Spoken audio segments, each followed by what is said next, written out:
For the past several years, the Hamas terror organization has been ruling the Gaza Strip, supported by Iran and Hezbollah. For this entire period, thousands of rockets and mortars have been fired at Israeli civilians. Hamas invests much money and efforts to build terror infrastructure in civilian areas and underground throughout the Gaza Strip. Hamas has developed sophisticated smuggling methods. For several years, Hamas has been digging tunnels under the Sinai-Gaza border in order to smuggle weapons, ammunition and explosives, all supplied by Iran. Hamas has camouflaged the openings of these tunnels under the guise of civilian housing, factories, greenhouses and mosques. Tons of explosive materials, powerful explosive devices, rockets, RPGs, grenades, assault rifles, missiles and anti-tank rockets have all been smuggled through these tunnels and stored in these civilian homes, mosques, schools and hospitals. Hamas built its training camps and placed rocket launching sites, explosive devices and snipers nearby medical centers, schools and other public buildings to gain immunity while taking advantage of the local population as human shields. Hamas used the large open spaces in mosques in order to store weaponry in opposition to international law, and has in such a way turned these locations into battle zones.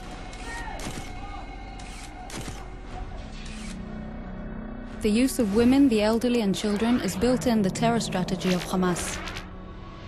Schools have been booby-trapped. The lives of children and youth have been placed in danger. Schools and educational institutes have been turned into rocket and mortar launching sites.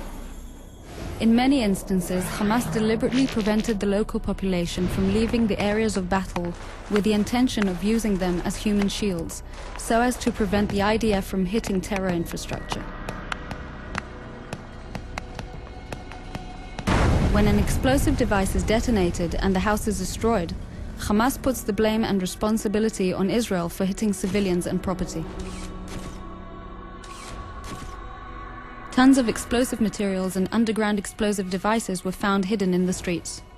The explosive barrels targeted armored vehicles such as tanks and personnel carriers. These types of explosives were placed close to buildings, including those with people inside, so that the demolished building would also serve as obstacles for the advancing forces. In this example, a building where terrorists were hiding has been hit. This caused secondary explosions in the adjacent building, making it collapse due to the many additional explosive devices hidden inside.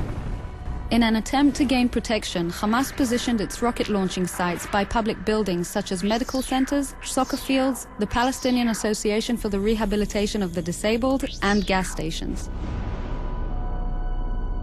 Hamas chose the place and the tactic of using uninvolved civilians as human shields.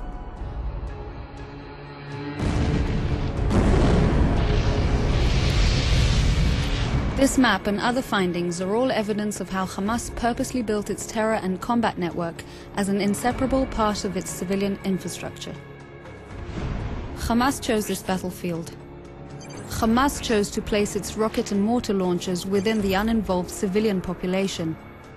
Hamas chose to build its fortifications and place its explosive devices and snipers deliberately between buildings in which people were hiding.